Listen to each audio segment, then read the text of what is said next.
Okay. All right. We made it, boys. We are here. It's Selection Sunday. It's one of the greatest days in sports. Timmy Hall, Evil Bald Collins, CB, Rhyme Time. You're mad about hoops, guys. Download, subscribe to the podcast anywhere you get your audio. Taking over the fans' YouTube live stream. Happy Sunday, fellas. Yes, happy Sunday indeed. And no better day than Selection Sunday. I wish we had a little nicer weather for it, but it'll get better with time. What's it matter what the weather outside's like? It's hot on the inside. This is true. What does it matter? Yeah. No, it's going to heat up here. Reimer. It's going to heat up here in about 12 minutes. And this is the great part of it is that we get to react in real time to the selection, but not just that, it's the placement of teams, which region, who gets maybe an unfair home advantage that we're not thinking of right away. Just these little things that go into every single bracket pick that doesn't come to the forefront right away, but you kind of talk yourself through it. Oh, this thing came up here yesterday, right? Where we see the chairman of the selection committee drop a little hint that there could be double-digit teams in the Big Ten. And if that was going to happen, maybe it points back to our guys. So let's address it. What do we think that meant? Do any of us feel that Ohio State is going to get in? I do not. Maybe this turns out to be a lot closer, but I, for one, think that Ohio State's still going to be on the wrong side of the fence looking in. What do you guys say? Yeah, I'm with you on that. I think they will be on the outside looking in, probably in that like third or fourth team in the first four out. That's probably where they're going to be. Most projections have them there. I think it was just more of, and I mentioned it in our group chat to Reimer, it felt more like a committee chairman that was trying to maybe stir up some interest or maybe try to not give away what they're thinking. So, yeah, I mean, there could be another conference that has this many amount of teams.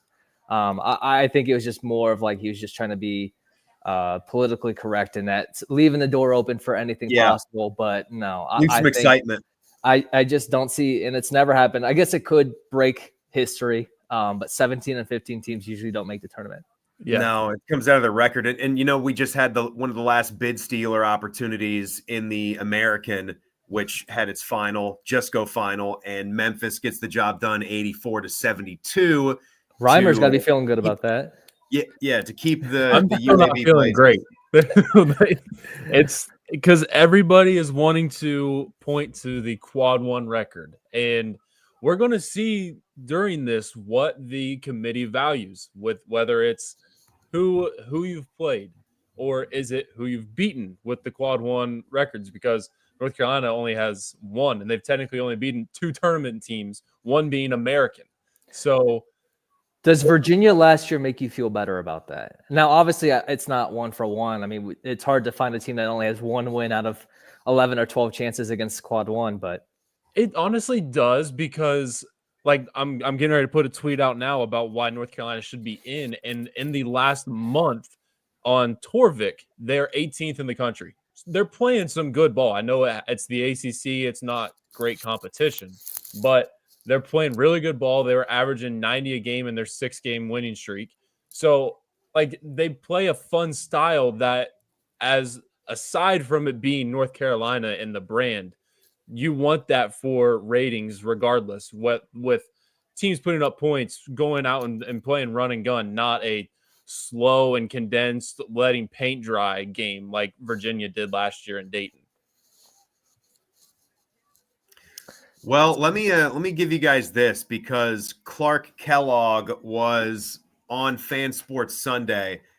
Reimer, I think you were in on the recording of this one. Yep. I'll just show you the clip of what was going on in the studio, though, when I pulled the audio, because you guys asked Clark Kellogg about the resumes and where Ohio State falls with I this. don't know how Wake Forest and North Carolina are even being considered as potential stoop teams based on their body of work. Xavier's got one or two quad one wins, and I weigh those personally. I would weigh those pretty heavily, not because Ohio State has more, but I just think strength of schedule, non-conference schedule, particularly for the power conference teams. I put great weight on the non-conference schedule strength, because power conference teams have more opportunities to get quality wins by virtue of the conference they play in. So therefore, the non-conference schedule strength is a big deal to me with middle-of-the-road power conference teams. That's just my personal bias. I would be one of 10 committee members, but Ohio State would weigh, in my mind, even if I didn't know the name of the school, just looking at a sheet with their resume, it would trump North Carolina's, it would trump Xavier's. Indiana beat Ohio State twice, so that might give Indiana a slight nod in head-to-head. But the number of teams that are being considered Ohio State on the criteria that I would value would have a good case. I think the reality is, guys, it's a 25 to 30% chance based on who else is on the stoop and how many spots really are available. And the last thing I'll say is bracketologists are really good. The Joe Lenardis and our Jerry Palm are tremendous at predicting what the committee is going to do, but there are always outliers and surprises because they aren't the committee. And so I think this season and this particular day sets up for perhaps a surprising outlier to be included or not included from amongst those teams that are on the stoop. Something. All right, so there you have it. That was Clark's breakdown earlier today. That was a good interview that you guys had on the show. Always love Clark. Clark is he's outstanding. He's incredible. I think he's one of the best. He's on my TV right now. Yeah, he's doing it right now, right? He's getting ready. We're about 6 minutes and 44 seconds away from the start of the show. And again, trying to go over one of the last questions here locally for us. Is Ohio State somehow going to get some lightning in a bottle and get into this thing? And Clark giving his take. And yeah, the quad one wins. It's a weird year, right? Where you're going to be looking at overall record. You're going to be looking at a lot of different things. Maybe some people in the committee room are going to look at the eye test, right? And CB, you go back to it, the 17-15 overall record just does not scream tournament team. And Clark said it right there. When you're looking at another team like Indiana, sure, the net rankings, Ohio State might win out there, but lost 2 times to him. Lost twice to him.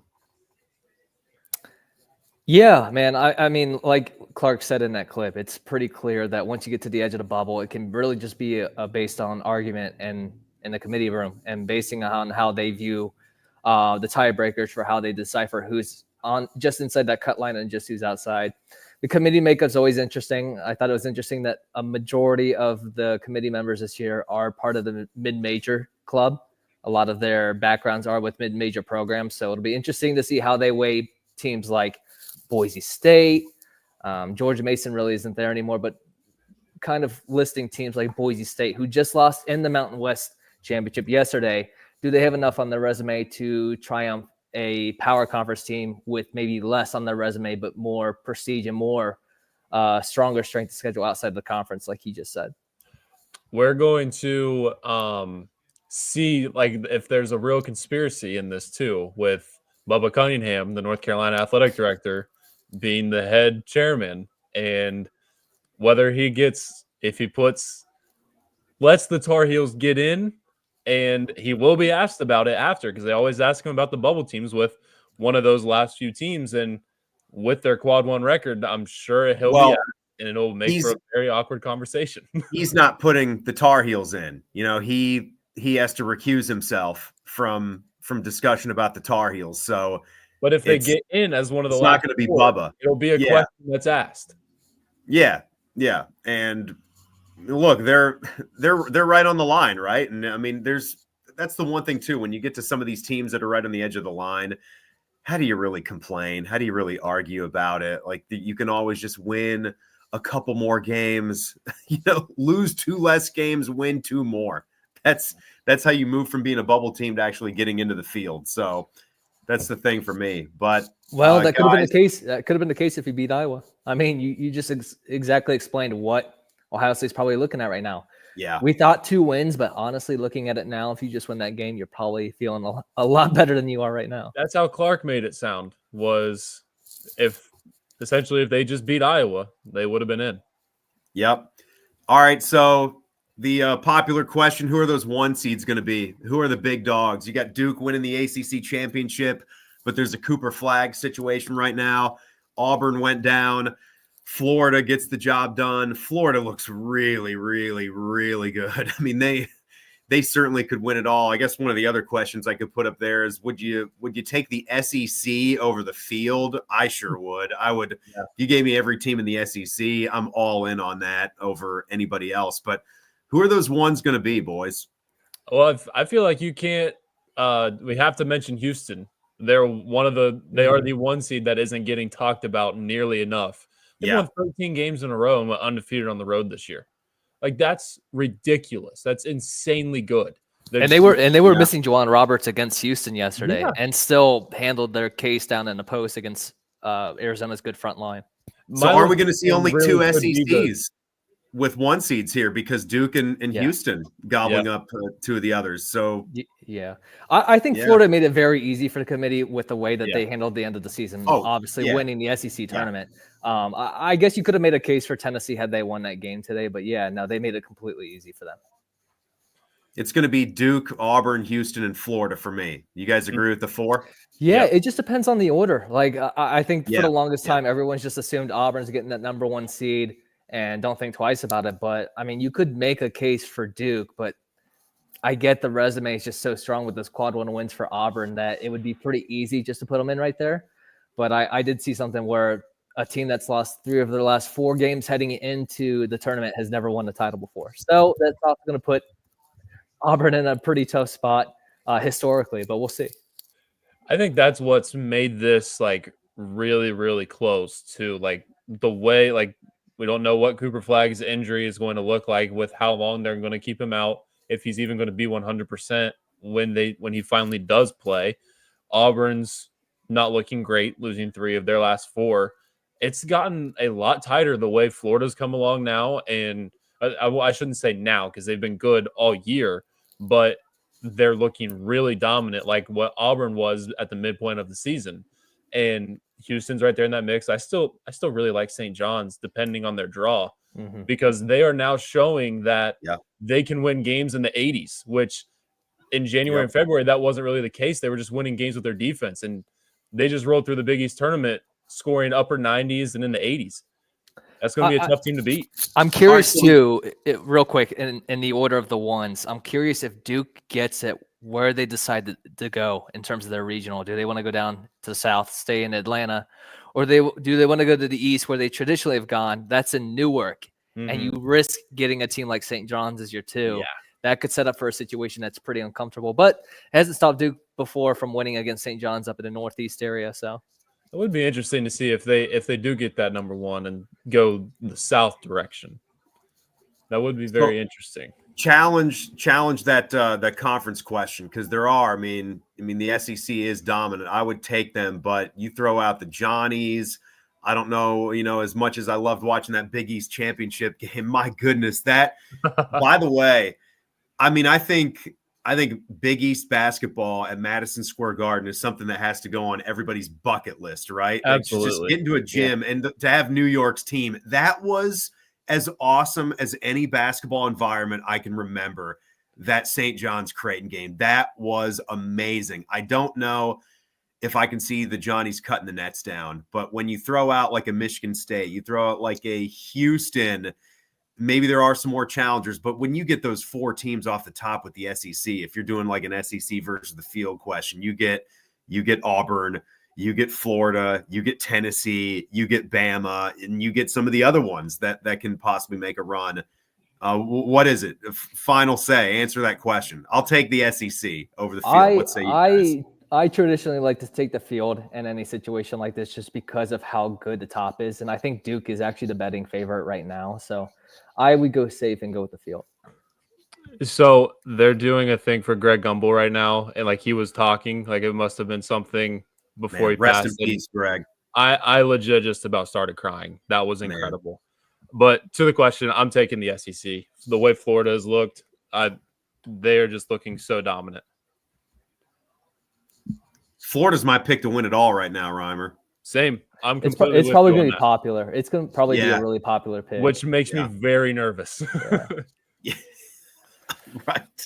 It just Right. really just, I think it's going to depend on a lot of matchups, honestly. Just depending on where these teams go is going to probably sway me one way or the other. But yeah, Florida was definitely on my radar, but I am a little nervous with how popular they might be. We're getting close now. We're post 6 o'clock. So this is going to be happening here momentarily. My goodness. I just want to see what these paths are and show us the blueprint, show us the layout. I don't know why. Like, it's just like watching this show is almost as good as the first couple of days of the tournament when we get more daytime basketball coming up, which is just, it's one of the great weeks. One of the great weeks that we get here. If North Carolina ends up in Dayton, I may have to go. You have to. You absolutely have to. Well, they're not going to And end a up large anywhere portion else of if my they get in. following from, what is it? Oh A man, large they're not portion going of my to be anywhere following is else. from North Carolina, and they know I'm in Ohio. So All right. So they gave Auburn the number 1 overall seed in the South region. All right.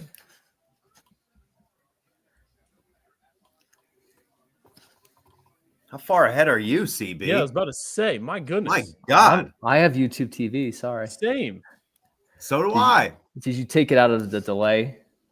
I mean, I can go as it goes if you want me to. I mean, that was like a 30-second. Yeah, he was. He was like stealing the picks right there. If I'm you like, want me what to, are you if you, talking about? I thought they were about to go to a quick commercial. no, if you want me to hold, I'm seeing St. Francis celebrate right now.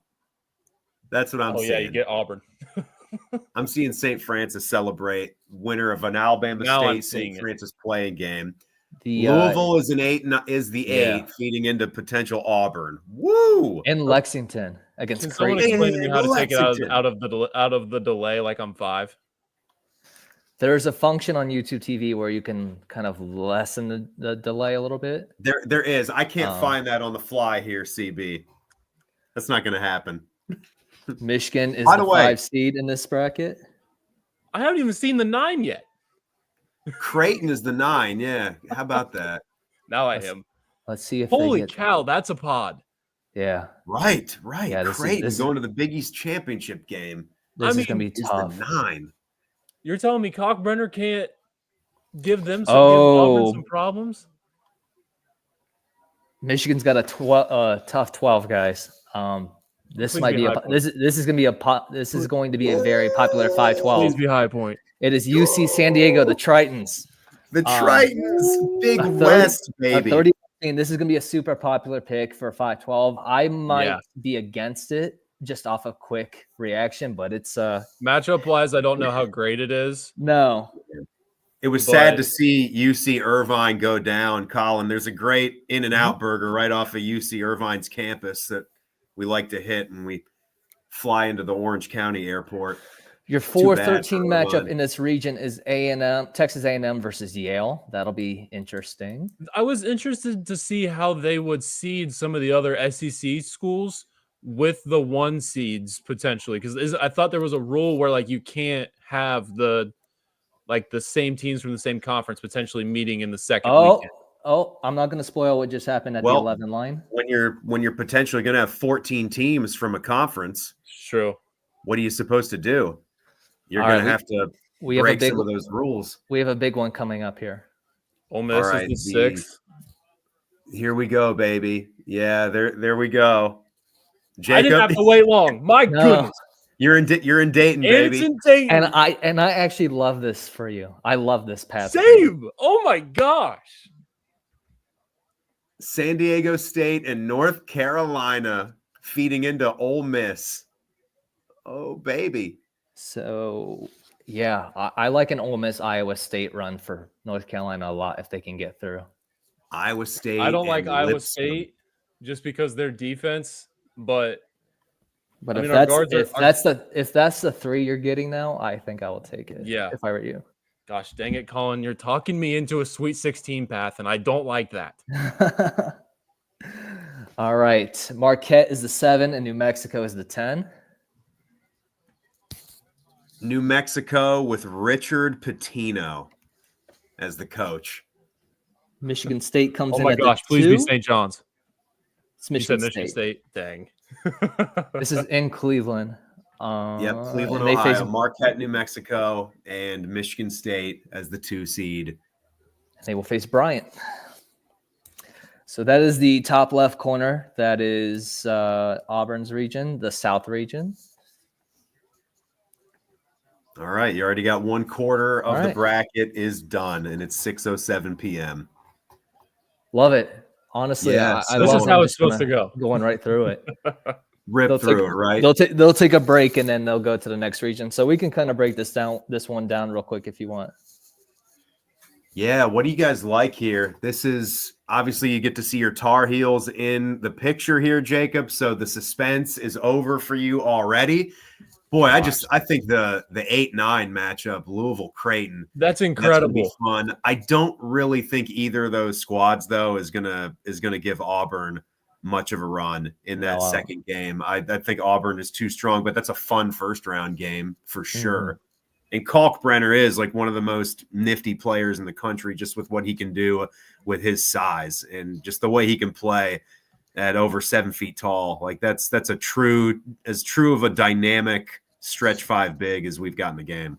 The pod in Cleveland is going to be some of the most energetic basketball we may see of any pod, because especially if we get a New Mexico, Michigan State, that's going to be the first team to 100 wins just because of the pace they play at. But Marquette's defense, and they can run it if they want. They will want to slow down New Mexico for sure. But if you get a Marquette, Michigan State too, that'll be very fun. They met a few years ago in Columbus when seeds were reversed. Marquette was the 2 and Michigan State was the 7. Yeah, this is interesting because this feels a lot like there's a lot of upset potential, but I don't love maybe some of the matchups for these teams in the lower seeds. It definitely has a lot of chaos potential, but it like we said, the matchups aren't great. It could be chalky. I probably like Michigan State coming out of this, but that's just a quick reaction. I don't know. Well, and potentially if North Carolina makes a run, gets to Sweet 16 and plays Michigan State, that they took that game to overtime. That's right. In Maui. Yeah, I like, man, that's tough. I like I said Michigan State off the jump, but I might change my mind about 5 times on this region. Michigan State is, man, like there's a lot to like about their team this year, right? And the potential for that game against Auburn in the Elite Eight could be something pretty special. Yeah, but this is a crazy region, right? To start off with. I mean, the fact that you got an Iowa State team, you've got Texas A&M, Michigan coming off the Big Ten tournament championship with the 2 big guys that they possess. They can play in different ways. They can play multiple different ways when they need to. Something that could. I really just need.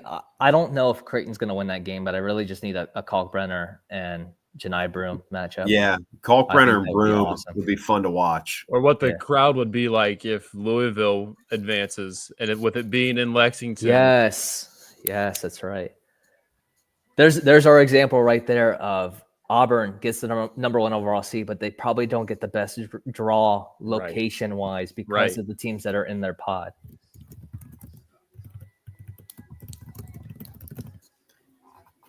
Yeah, I like Yale and UC San Diego were two probably the more popular teams going into this of the upset watchers. And I think the styles of A&M and Michigan are just not great for either matchup. That stinks. All right, hey, take a look at this. We've got a bracket special of our own coming up. Well, not a bracket special, but a bracket challenge where you guys can participate in. IU in Kentucky. It's going to be Purdue and Illinois. Nah, it's going to be Ohio State and Georgia. UConn and North Carolina. This is madness. 97.1 The Fan and 10 TV's Bracket Challenge. Reserve your spot now. The best bracket takes home the prize of $1,000. Everyone has a shot to win. Take yours with 97.1 The Fan and 10 TV's Bracket Challenge.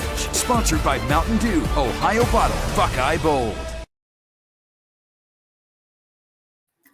We're all looking forward to that Ohio State Georgia meet up.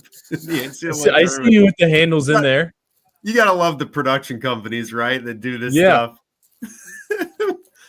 Oh man, Reimer, we Georgia. Yeah. before we get to the next region coming up here, Reimer, there is someone in the chat saying that North Carolina could easily make. I know. I'm seeing this. Hayden Fisher. I love it. I'm right there with it now. I didn't want to feel that optimistic, but Get out of here. talking myself into it. Reimer, you ain't gonna have to worry about that. Don't worry about it. Yeah, we're gonna lose to San Diego. Don't State. worry.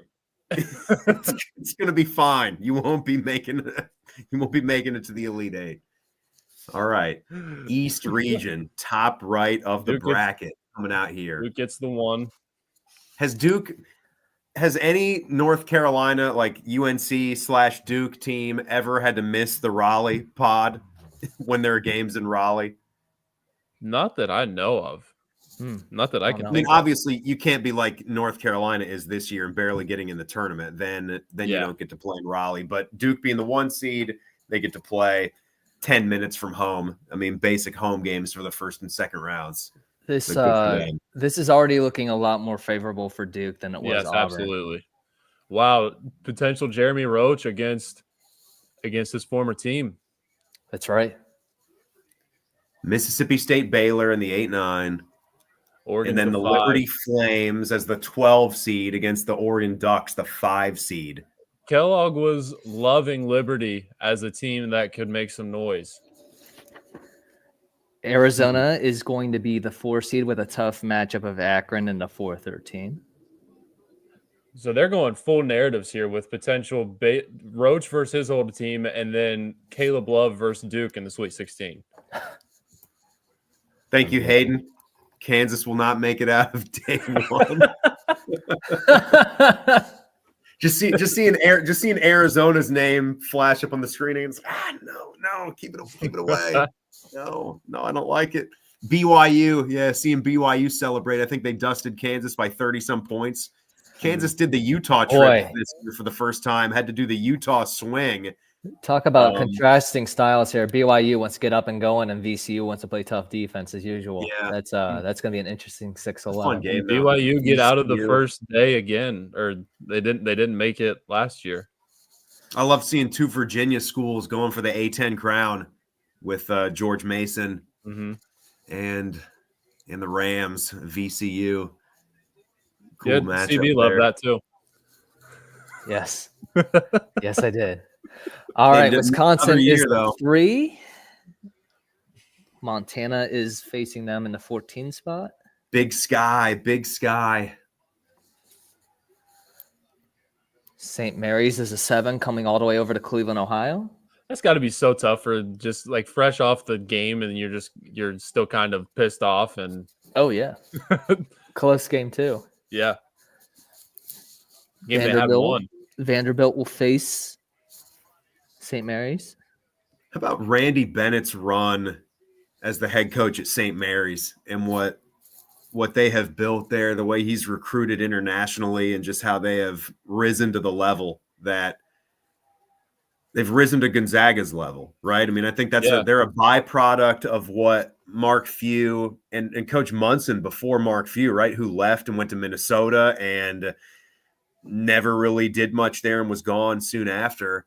I think Munson, did he wind up going to like the beach, maybe Long Beach State after Minnesota or somewhere, but he kind of faded into basketball's abyss. But credit the Zags for doing what they did, kind of forced somebody else's hands. And then it was St. Mary's that kind of picked it up and has become a really, really good program.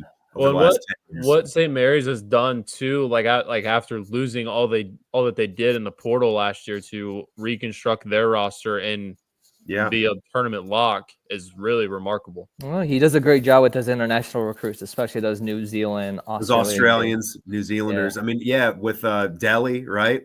Delhi's a product from there. mean, I can remember covering Duke in the NCAA tournament in 2010, and St. Mary's was at their site. I mean, they were a Sweet 16 team that year, and I've seen them in Houston. So we have some pretty interesting teams in this group and these pods as a whole. So at the bottom of the bracket, Bama is going to be the 2 seed facing Robert Morris. So whoever meets in this Sweet 16 at the bottom of this, most likely going to be Alabama from the bottom section.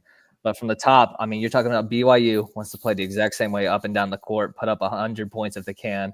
VCU, I don't expect them to make that run, but again, wants to play a slower tempo with more defense. And then we've seen what Wisconsin's been. They have the kind of Wisconsin team this year. It's a team that is faster paced, that can score in a lot of multitude of ways. So it'll be very interesting to see how teams combat Alabama style, kind of maybe taking the blueprint of what Florida's done. I'm very interested to see whether it's BYU or Wisconsin that comes out of that to face them. It just, to me, it's just setting up for Duke. Like, yes, they couldn't have asked for a better path. You're making Arizona Arizona or Oregon come completely across the country to Newark and have to play. And matchup wise, I still love their chances against the bottom half of the bracket. Yeah, I really, really do like Bama out of this region right here, just breaking it down. And I don't know what it is, but just Cooper Flagg with the ankle injury, with the Blue Devils, and just something about these SEC teams and the rigorous schedule that they've been through all season long. I think it just sort of sharpens the knife, so to say. But we also need to be prepared for whatever Grant Nelson's injury is with Alabama too. Mm-hmm. That could also play a factor in how far they go. That is a good point. Love seeing what Mark Sears has become, the Ohio Bobcat transfer in 2 seasons there, just becoming one of the most elite guards in college basketball. With Flagg's injury, I'm not knowing what the rest of the 8-9 is, but I'm going to venture to say that they probably got the easiest 8-9 draw. Like, I feel like he doesn't have to play either of these first 2 games. Yeah, you give me an option of Mississippi State, Baylor, or Louisville, Creighton. If they would have gotten a Creighton potentially in the round of 32, that's going to be. I think that gives them serious problems. Absolutely, I'm with you on that. You guys remember when they moved the selection show to a 2-hour affair? I can't remember how many years ago that was, and if they just tried that one time. I think it was a one-time thing. But I mean, it was too much. This is better. So by about 6:30, we're going to have the brackets. So it's kind of the way. Which is good. It's how it should be. Yeah. Where did you get that towel? Did I ask you that already? Yeah, I got it. Tournament? Yeah, the year that Purdue lost to Fairleigh Dickinson, when the tournament was in town. I was there. You got me a pass actually. So I was sitting, I think, with you for a little bit of time, or maybe I can't remember who else. Well, we covered. Yeah, we had credentials for the rounds. I know for that particular game, I was watching that game with my family, with my dad. Yeah, that's mom crazy. And dad were Purdue alums. My dad was so devastated, he just left and didn't stay for the Memphis FAU game, which was awesome. Great game. Yeah, it's actually incredible to look back on how Florida Atlantic was able to make that run. Yeah. Just Dusty based on was maybe there. some pure. I mean, it was fortunate on their end to even get out of that game. But yeah, no, they had a ton of them on this like little rolling rack underneath the stadium, or the actual like stands part of Nationwide Arena. And I saw them and I'm like, hey, are you guys just throwing those away? If not, can I just get one? And like, sure, here, take it. It was unused. I did verify that. You stole it. No, it was gifted to me. UNC Barstool tweeted, Joe Lenardi is worse than the weatherman. I mean, how are you supposed to get any? I mean, really, what I considered is if you get the teams in the field, you can't like pick the games. Like that is impossible. You start getting into so many different. You're trying to get inside of the brains of people making decisions. Yeah, it's not like a computer thing. one shining moment on the acoustic right here on the old Yamaha. Can you do that? I don't think I can do that. I'll have to learn that though for next time. All right. Spice it up a little bit. Our third 1 seed is Houston. All right, so we got the 1 seeds so far, like we said. This No is the surprise Midwest there. in the bottom right corner. I'm gonna go back to the South just for a quick second. Mhm. I what now do you got? love the matchup for UC San Diego. They're second nationally at forcing turnovers, and Michigan is the worst at taking care of the ball. They're bad at that. Yeah, that's a So good point.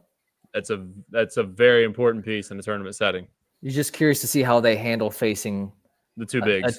the two bigs of Michigan. Mhm. Yes. 30-win basketball team. I think I think it's Eric Olin is the coach at UC San Diego, and Mhm. they are the squad that they're making the tournament in their first year where they're eligible. Yeah, it's from like making it's in their 5th year, I think. Yeah, which I think is a bogus rule. I mean, I think if you make the transition and you prove that you're good enough, then what's the issue? I'm completely with you. It seems like they have the rule backwards there.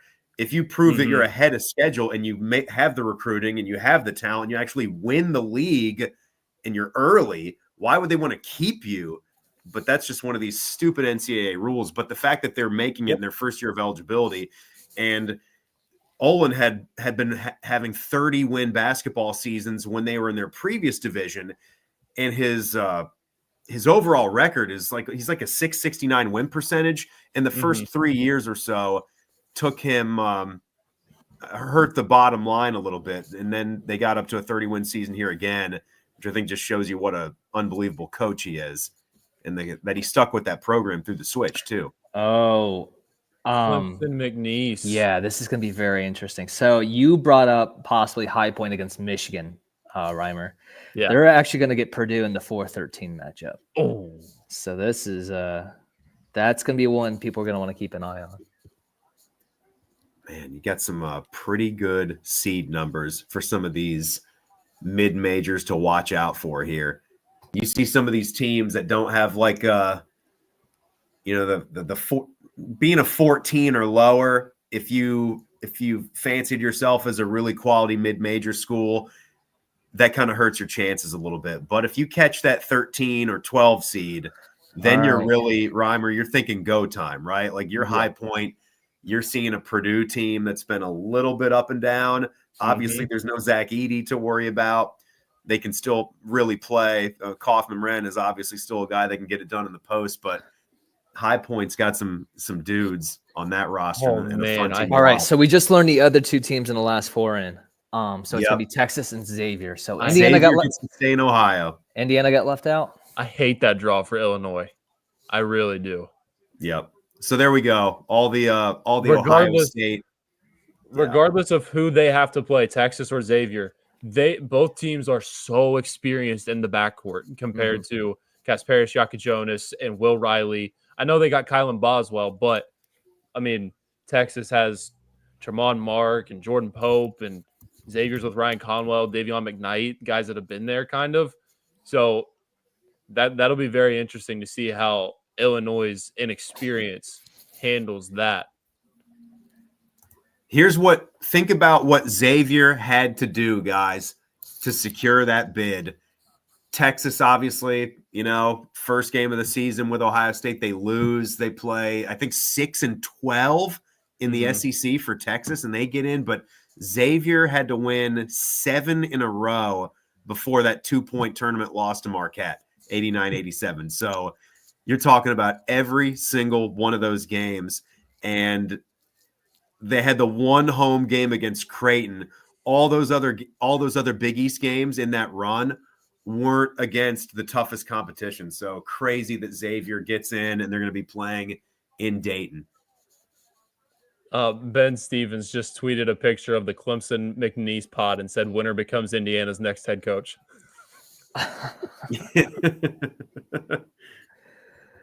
Oh man, this is I think the bottom of this bracket kind of sets up pretty well for Tennessee.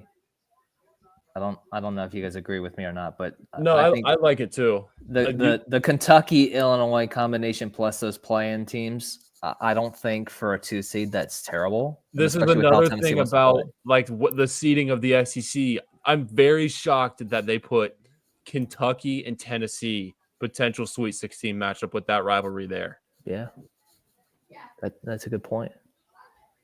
Well, and Kentucky's already beat them twice, right? Tough to beat a team 3 times. That is funny. Tennessee gets to play in Lexington. I'm sure they'll love that there. Yeah. Well, Kentucky can't play there, right?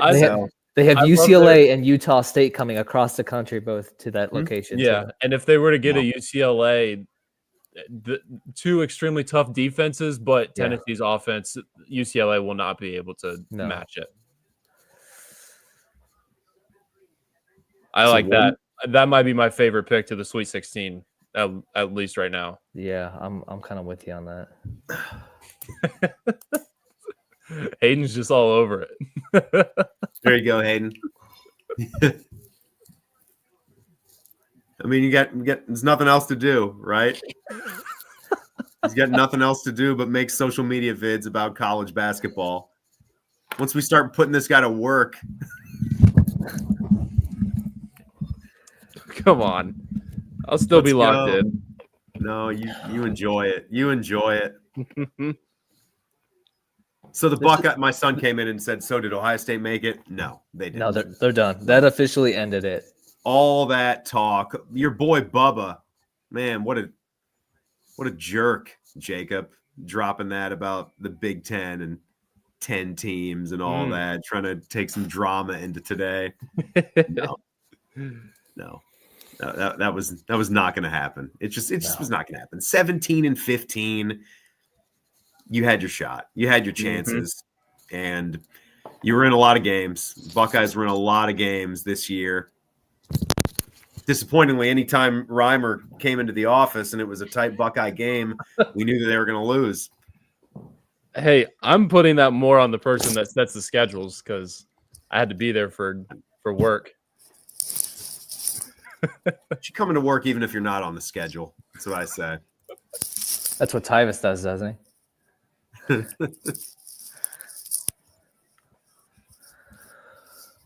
Oh, I love that comment, Matt.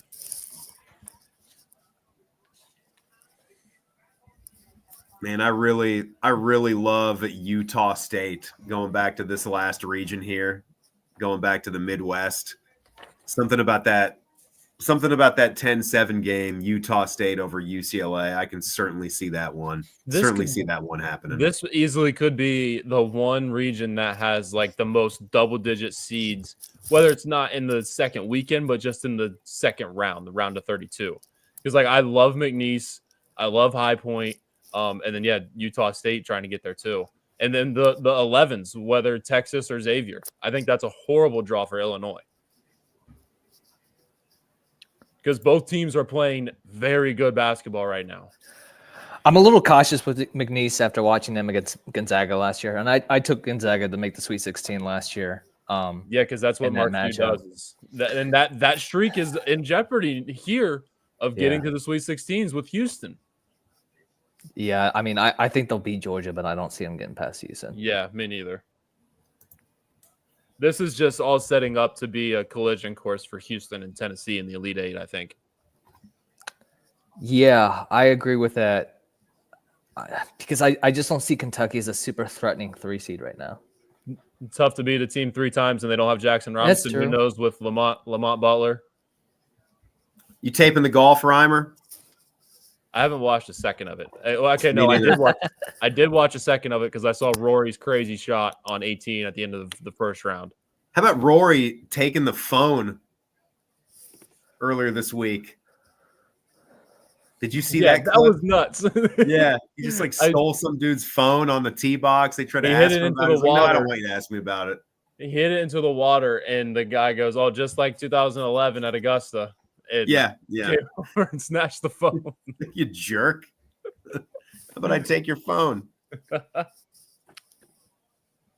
Man, they gave Norfolk State the 16 seed. Come on.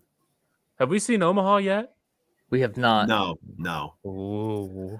So Okay, Florida is the 1 seed in that region. Gosh, please don't let them UConn, be- Oklahoma is the 8-9. Oh my. Oklahoma, man. I did not think Oklahoma and Oklahoma would UConn. be a 9 Yeah, seed. the Huh. Oklahoma, the millionth SEC team. Why can't we just switch UConn and Baylor I would be down for that. and put UConn playing Duke in the round of 32? All right, so Colorado State's the 12 facing 5 seed Memphis. I think this is going to be also very popular 12-5. Yeah, very much so. Colorado State's hot. Nico Medved is a popular name on the market. It sounds like he's heading to Minnesota at the end of the season, but I do like the Rams there. Colorado State, yeah, the tournament champs there. They've CSU has Ethan Morton, the old Purdue guard, That's right. who came Still off the playing bench college and basketball. came off the bench and was the only other guy in double figures for Colorado State in their championship win. And perfect kind of guy that a team like that would want to take in. You had Mason Gillis go to Duke from that Purdue squad and plays a nice role there. And Morton went to CSU. Both find their way back into the NCAA tournament. One was very easy because Gillis is on Duke, and the other a little trickier. Maryland has to go all the way out to Seattle to then play Grand Canyon. Wow. Yeah. That's actually Bryce pretty. Drew in Grand Canyon. He has got a nice little program there. Grant Foster is a really good player. This might be Somebody a pretty out. beneficial pod for Maryland, but their depth is definitely going to be challenged in this I region. think it if already they looks if like. they can get out of that first round, they got the Sweet 16 Yeah. locked. Just because that concerns me most is having to go completely across the country to play a team that's staying on that side. Drake in Missouri will be very Drake in popular. Missouri, very popular. Texas Tech will play UNC Wilmington. Takeo Sido is he's part of the Chris Holtman tree. I don't know if I've said that before, but he's got a pretty good program down there for the old. You're going back to Skyhawks, the I think. Gardner Webb tree right there. CB. That's right. That's right. Yeah. Kansas, way the back. 7 seed, gets Arkansas. That's amazing. And then the Johnnies in the next So- round. So we get another Kansas Arkansas tournament game, but we don't have the Musselman factor to rip his shirt Wow. off when the Razorbacks. Well, come up congrats. with You have to another play upset. Calipari. So And go if you ahead win and that, book 'em. if you win Sure. that, you get to play Patino. Congratulations. shirtless Calipari to face St. John's in Providence, Rhode Island in the second round. That's good. How about that? For real though, what a coaching pod for that. You got Patino, you got Bill Self, you got Calipari. Oh my God, yeah. That's as good as it gets, right? If you take away a little four game pod right there as far as the coaching stature, and then you throw Omaha in there too. Oh my gosh, that was not what I wanted to see. I wanted a trash can celebration, but I want don't think Patino. You're not gonna get it. I don't think so. Dang it. Are we done? Did we just seal the deal? That's That's it. the bracket. That's it. That's it. Brackets out. My one live bracket is having a hard time updating right here, so I'm just having to catch it on the Will Wade started at big Clemson. screen. There we go, man. I kind of like this draw for the 3 seed Texas Tech in this region. I do too. Oh man, Austin. Scotty Vegas just got back from Sin City, Oh, so that's right. yeah, I don't know. Rent the bus and head on out there. That's a very awkward tournament too, because that starts. I think it starts on starts the March 31st. 26th. It starts 2 days after the transfer portal window opens. It starts March. I thought it was the 31st. 31st. Yeah. Yes, I think it starts on the 31st and goes to or it starts on the 2nd and goes to the 6th. Huh. Either way, what am I looking at? I think it starts 2 days after the transfer portal window opens. That would be the 26th. Yeah. 14 teams from the SEC. 8 Ohio- from the Big 10, 7 from the Big 12, 5 Big East, 4 from the ACC and Mountain West. All right, so let's get Two this from the out real West quick. Coast. The first 4 out was West Virginia, Indiana, Ohio State, and Boise. So they did have Ohio State over They Boise. did have but Ohio State. They couldn't overcome Indiana, and Or West is Virginia. interesting. So the Buckeyes, the third team left out of the field, Texas, Xavier, San Diego State, North Carolina. Those are your at-large teams that are going to Dayton. UNC playing SDSU, Texas playing Xavier. We'll see what the schedule is for those, but those are always fun games. I mean, those are always competitive games, fun ones. I like how you get the 16 seed matchups. Oh, yeah. And then you get the big guys, big on big, little on little. It's always some fun stuff. Yeah. It's I'm going to really have to fun. look into going out there on Wednesday. It's going to probably be, depending on which days, which games, it's going to be pretty jam-packed. I know Carolina will probably have a good contingency there. But, yeah, no, it's great going. I went there for the first time last year, and it's very fun to see the pockets of fan bases for both teams and how they get really into it, trying to create like they're almost their little mini home environment in there at UD. So, yeah, you got some heavy hitters on this list for the play-in games. It's going to be a pretty fun 2 days. Did they say what days the 2 are?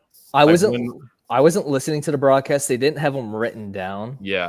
But I'm sure that'll be written down or out here soon. Just to see when North Carolina plays. Yeah, let's take a look at this. Because I may have to go, even though I'm like an hour from Dayton. And that won't be until 9 o'clock.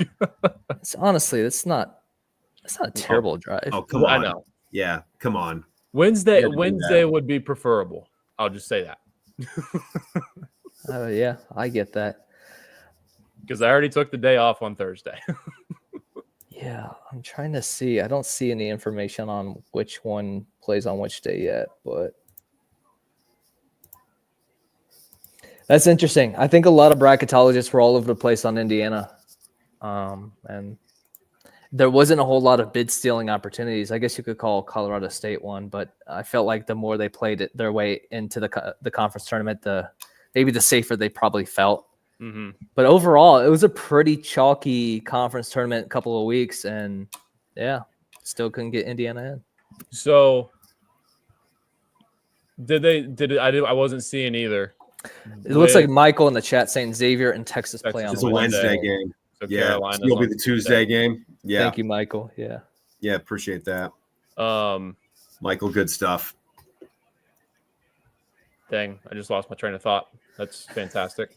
What are you guys thinking You're for trying the to Final schedule Four? plans. What are you guys thinking for the Final Four from taking a quick look at it? Man.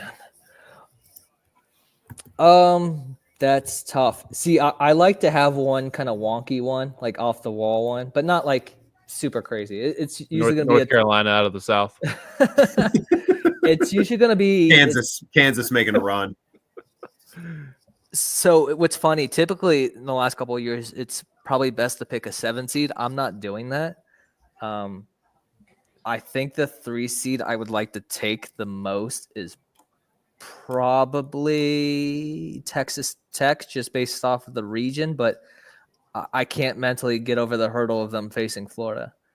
Of the threes, I think the most interesting 2-3 matchup would be Michigan State, Iowa State.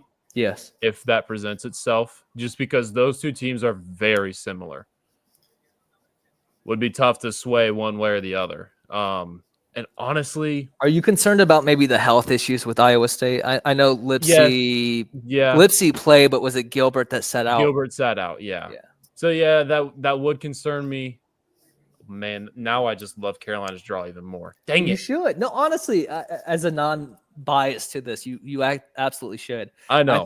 I think one of the rules I always tell everyone with the play-in games is you traditionally need to send at least one of these play-in teams to the Sweet 16. Mm-hmm. It's just traditionally it always happens, and I think the Texas Xavier one with Illinois looks good too. That's what's actually kind of tough about it. I think that's where it'll come from because I love Xavier. I want them to succeed. But Trey Johnson is a guy that I think could really make an even bigger name for himself, especially with the draw that they have. But yeah, North Carolina, they don't really have to worry about a team that is extremely dominant on the boards, and that's where they get killed the most right now. Because their guard, like, you need guards to win in March, and their guards are 100% good enough to go to start a run. If you had Kentucky as your 3, I'd feel a lot better about this. Yeah. But Iowa State's giving me a little bit of pause. Yeah. I think you guys are both crazy trying to dream up that scenario. Well, realistically, it happens most years. One of these teams does slip on into the Sweet 16 at least. So it's just always just kind of diagnosing which one has the best chance. I think I don't feel good about any of the 4 though this year. Winning the 3 games. No, because I don't think Texas Xavier's as strong as North Carolina and San Diego. Well, I think North Carolina is going to be San Diego State, but I am trying to look through here and see which SECs I would kick from the Final Four and for whom. Yeah. I really love the way that Michigan State is built. And I mean, I can certainly see if it's them and Auburn, they can grit that one out and get that done. I'm not going to get Florida out of there. Florida's going to advance for me. The Houston region is tough, because you have Tennessee. I think that's where we could see the most chaos. Yes. Yeah. I'm with that. But not for the 1s and 2s. Because I feel like the draw is set up perfect for Houston and Tennessee to then have a path to get to the Final Four. And in that instance, I would go Houston. Because I think they're way better offensively. Now thinking about it, who was the 3 in the East? Because I don't have it written out or looking at it. The 3 in the East was Wisconsin. Okay. Wisconsin, yeah. Yep. Man, that just sets up perfect for Duke. Okay, I think right now, without going back and writing it out and looking at it, I'd probably go Michigan State, Florida, Duke, and Houston. And I hate that because it's 3 1s, but Florida is just looking too good for me to not put them in.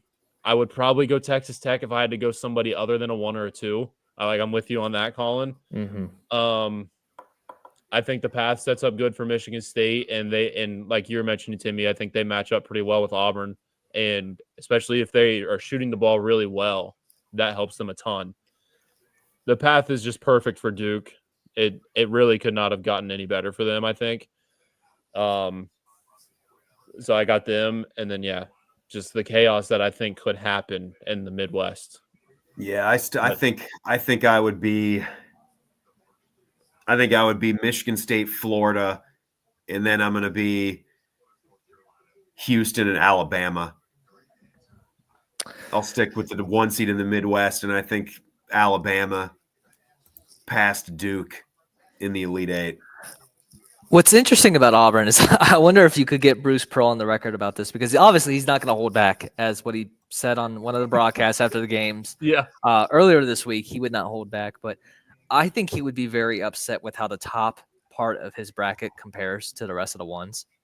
I just think that's what's going to scare me away from putting them through. Oh, and they just played A&M, and A&M beat them. Yes. See, I didn't even think about that. That's also they got the scariest 8-9. I think the 5 and 4 are pretty solid. I would go with Michigan State also, like you guys said, which means they probably won't go through.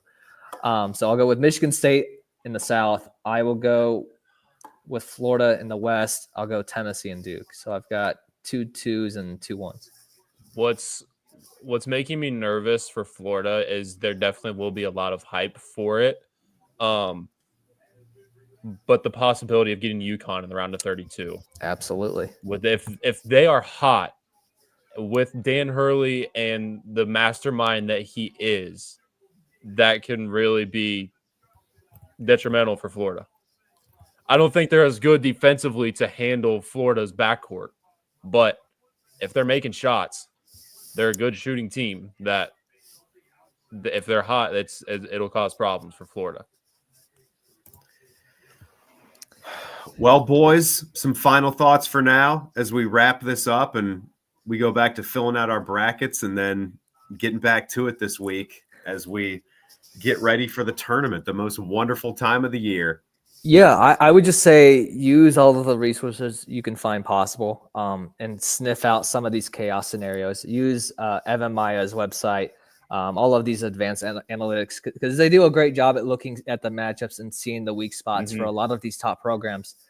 And Reimer hit it on the head. I'm already getting nervous about a UConn-Florida matchup in that Elite Eight because I always like to look for one of those ones that could fall before the weekend. And based off of that, I mean, Auburn's got a tough one, but Florida would probably be next in line. Is just looking at how these matchups stack up, where the weaknesses are. If you see a weakness that the opponent can exploit really well, that might be one of the upsets you want to pick. I'm also going to say this, not knowing what Juwan Roberts' status is. Yeah. That Gonzaga streak for Mark Few may still be alive. But they are good enough defensively where they can win in a muck-it-up game. I also didn't realize that North Carolina was the first or the last team in. That is even more going to be conspiracy theories of Bubba Cunningham being the head. They asked about it, and I didn't get to hear of it. I'm going to go back and listen to it, but yeah, that's got to be very interesting to see how that was taken amongst the country. I think the probably not good. I think as much as any year when you look at between the 4-13s to the 6-11 matchups, there are just some really, really unique, great looking matchups right there where, you know, obviously with 11 seeds, you get the play-in games who have a win under their belt that make it tricky, like we talked about. And from like a BYU VCU to a, you know, Michigan UC San Diego to an Oregon Liberty, I think these are all like upset potentials. You're going to have to just like take a good look at them and decide which one you like decide like where you want to take your chances on making those picks, because you know that you're going to have to go with some of them because some of them are bound to happen. So that's the fun. That's the chaos part of March Madness. Well, I easily could pick all 12s and maybe High Point. could do it. Why not? I there's a very good possibility that I do that. Because probably at least two of them are going to win. It's probably going to wind up being a 2-2. It's actually happened less recently in recent years than it's become overall. more of the 3-14. Honestly, the 2-15 has become more. But with these twos, I don't know if I see that happening with these twos. Yep. All right. Well, like we said, bracket challenge is going to be up. Your chance to win $1,000. 10tv.com. Go there to participate. We should get our brackets in there and get it labeled so you guys can play compete against us. Yeah. Compete against us. Compete against your 10TV and fan personalities and your Mad About Hoops guys. Download and subscribe to the Mad About Hoops podcast. We'll have to get another episode up there with our bracket breakdown early this week. So we'll have some fun. Boys, enjoy the rest of your Sunday. And thank you everybody for watching. And it's tournament time. I can't believe it. We're here. Let's do it. All right, everybody. Peace out.